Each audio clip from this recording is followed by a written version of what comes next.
Even though our trip to the Toronto Zoo was to learn about some of our international polar bear friends, we decided to take a break and learn a little bit about another species of bears that is also captivating people's hearts. The Toronto Zoo has two pandas. The Chinese government always gives two pandas at a time. We have our male Damao, and he just turned 5 in September, and we also have our female Urshun, who turned 6 in August. Pandas are one of the rarest species on Earth, and the Toronto Zoo is really excited to have them to showcase such an incredible animal and to help explain kind of what's happening in the wild, especially in China. It is easy to see why pandas are at the top of every child's list of favorite animals. Giant pandas obviously are very charismatic. They don't need to do anything other than do what Damao's doing right now, and still people go, "Aw, it's amazing." Toronto Zoo's pandas have not only captured the hearts of zoo visitors, but have also found a following on the internet. Damao is a rock star. We're really thrilled to have such a fun, easygoing animal. Ever since we got him, he's been a lot of fun.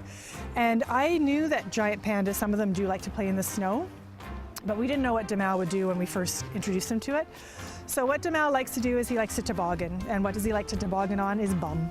So he just goes sliding down the hills. I'm not sure if you'll be able to see the hills in his exhibit, but he just does it himself. He just throws himself down the hills. And all of this was captured on cameras during one of the winter's many storms. We saw him on our security cameras just having a ball, and he actually was throwing himself off of his cave and then tobogganing down the hill. So that's what made it viral now. It's out there on YouTube, and everybody seems to really love it. I think it has over 4 million hits. But looking beyond the fluff and cuteness, pandas are also one of the most interesting members of the animal kingdom. Just recently, they've kind of figured out that they're related to bears. For a long time, they didn't think they were. So they are a true bear. They're a very ancient species. And the most interesting thing I think about giant pandas is that they are a carnivore, meaning they're supposed to eat meat, but they don't. They eat bamboo, and nobody really understands why. A diet of bamboo requires a few special traits unique to pandas. So they have several adaptations for eating bamboo that have evolved over 1 million years. So they've got what we call an opposable thumb. They actually have kind of an elongated thumb that lets them hold the bamboo and manipulate it. They have a digestive system that's tough as nails because you're eating wood.